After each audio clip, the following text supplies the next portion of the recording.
നമ്മുടെ ക്ലാസ്സിൽ നമ്മൾ ഡിസ്കസ് ചെയ്യാൻ പോകുന്നത് പഴശ്ശി കലാപങ്ങളെക്കുറിച്ചാണ്. അതിനു മുമ്പ് നമുക്ക് ആരാണ് പഴശ്ശിരാജ, അദ്ദേഹത്തിൻ്റെ മുഴുവൻ പേരെന്താണ്, അദ്ദേഹത്തിൻ്റെ ജീവിത കാലഘട്ടം, അങ്ങനെയുള്ള കാര്യങ്ങൾ അറിഞ്ഞിരിക്കേണ്ടതുണ്ട്. ആരാണ് പഴശ്ശിരാജ? കേരളത്തിൻ്റെ ചരിത്രത്തിൽ ഒട്ടേറെ ധീരന്മാരായ സാഹസികന്മാരുണ്ടെങ്കിലും അതിൽ നിന്നെല്ലാം വ്യത്യസ്തമായി ഒരു അതുല്യയായ വ്യക്തിയാണ് പഴശ്ശിരാജ. അദ്ദേഹത്തിൻ്റെ മുഴുവൻ പേര് കോട്ടയം കേരളവർമ്മ പഴശ്ശിരാജ.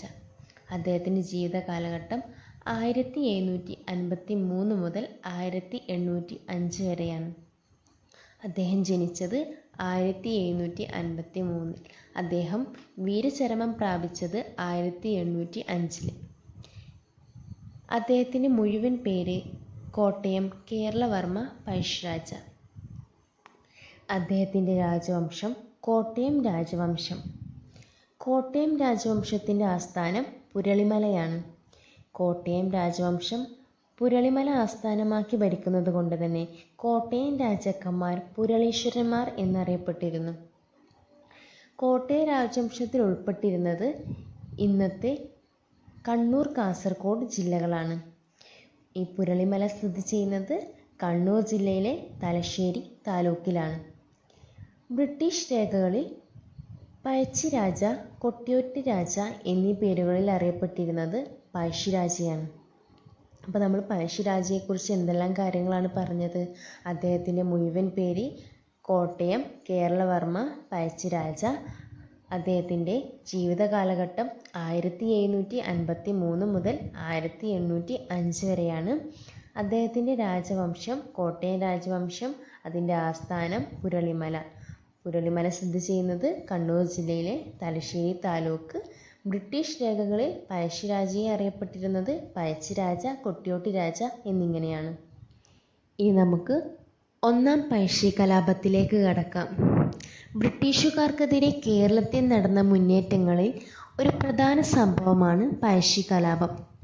ഒന്നാം പഴശ്ശി കലാപത്തിന് കാരണമായ പ്രധാന വസ്തുതയാണ് 1766 മൈസൂർ സുൽത്താനായിരുന്ന ഹൈദർ അലിയും അദ്ദേഹത്തിൻ്റെ മകനായ ടിപ്പു സുൽത്താനും മലബാർ ആക്രമിച്ച് കീഴ്പ്പെടുത്തി. മലബാർ കോട്ടയം രാജവംശം മൈസൂരിൻ്റെ അധീനതയിലായിരുന്നു. അങ്ങനെ അവിടെ നിന്ന് നികുതി പിരിച്ചിരുന്നത് മൈസൂർ സുൽത്താൻമാർ ആയിരുന്നു. അങ്ങനെ മൈസൂർ സുൽത്താൻമാരെ തുരത്താൻ വേണ്ടി സാമന്ത രാജവംശം ബ്രിട്ടീഷുകാരെ കൂട്ടുപിടിച്ചു.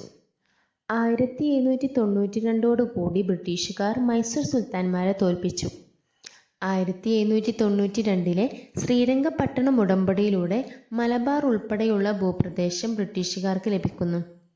ഈ യുദ്ധത്തിന് മുമ്പ് ബ്രിട്ടീഷുകാർ സാമന്ത രാജവംശക്കാർക്കൊരു വാഗ്ദാനം നൽകിയിരുന്നു. തങ്ങൾ വിജയിച്ചാൽ നികുതി പിരിക്കാനുള്ള അവകാശം അതത് രാജവംശക്കാർക്ക് നൽകാമെന്ന്. ഇതുകൊണ്ടാണ് പഴശ്ശിരാജാവ് ഉൾപ്പെടെയുള്ള നാട്ടുപടയാളികൾ ബ്രിട്ടീഷുകാർക്കൊപ്പം ചേർന്നത്. എന്നാൽ നികുതി പിരിക്കാനുള്ള അവകാശം ബ്രിട്ടീഷുകാർ നൽകിയത് കുറുമ്പനാട് രാജയ്ക്കായിരുന്നു. ഈ കുറുമ്പനാട് രാജ എന്ന് പറയുന്നത് പഴശ്ശിരാജാവിൻ്റെ അമ്മാവൻ കൂടിയാണ് കേട്ടോ. അതുകൂടെ ഒന്ന് നോട്ട് ചെയ്യുക. അങ്ങനെ നികുതി പിരിക്കാനുള്ള അവകാശം ബ്രിട്ടീഷുകാർ കുറുമ്പനാട് രാജയ്ക്ക് നൽകുന്നു. ഇതാണ് ഒന്നാം പഴശ്ശി കലാപത്തിന് കാരണമായത്. ഒന്നാം പഴശ്ശി കലാപം നടക്കുന്നത് 1793 മുതൽ 1797 വരെയാണ് കേട്ടോ. ഇതിന് കാരണമായത് തെറ്റായ നികുതി പരിഷ്കാരങ്ങളാണ്. ഒന്നാം പഴശ്ശി കലാപത്തിൻ്റെ വിജയം പഴശ്ശിരാജയ്ക്കൊപ്പമായിരുന്നു. നികുതി പിരിക്കാനുള്ള അവകാശം ലഭിച്ചു. ഒന്നാം പഴശ്ശി കലാപത്തിന് ശേഷം ബ്രിട്ടീഷുകാർ ഒരു സമാധാന ഉടമ്പടി വെച്ചു.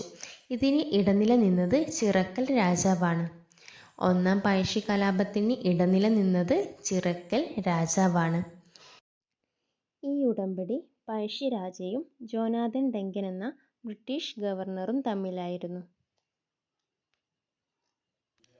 ഇനി നമുക്ക് പഴശ്ശിയുടെ സൈന്യത്തെക്കുറിച്ച് നോക്കാം. പഴശ്ശിയുടെ സൈന്യത്തിലെ നായർ പടത്തലവനായിരുന്നു ഇടച്ചേന കുങ്കനും കൈതേരി അമ്പുവും. ആരൊക്കെയാണ്? ഇടച്ചേന കുങ്കൻ, കൈതേരി അമ്പു. അതുപോലെ കുറിച്യരിലെ നേതാവായിരുന്നു തലക്കൽ ചന്തു. ഈ കുറിച്യർ എന്ന് പറയുന്നത് ഒരു ആദിവാസി വിഭാഗമാണ്. വയനാട് ജില്ലയിലാണ് ഇവരെ കാണപ്പെട്ടിരുന്നത്. ഈ അമ്പെയ്ത്ത് വിദ്യയിലൊക്കെ വളരെയധികം പ്രാവീണ്യമുള്ളവരായിരുന്നു കുറിച്യർ. ഈ കുറിച്യരിലെ നേതാവായിരുന്നു തലക്കൽ ചന്തു. ഈ പേരുകളൊക്കെ ഓർത്ത് വയ്ക്കുക. രണ്ടാം പഴശ്ശി കലാപത്തിലൊക്കെ വളരെ ഇൻവോൾവ് ആയിട്ടുള്ള പേരുകളാണിത്. മറ്റു സഹായികളാണ് പള്ളൂർ ഏമൻ നായർ, ഉണ്ണിമൂസ, കണ്ണവത്ത് ശങ്കരൻ നമ്പ്യാർ. ആരൊക്കെയാണ്?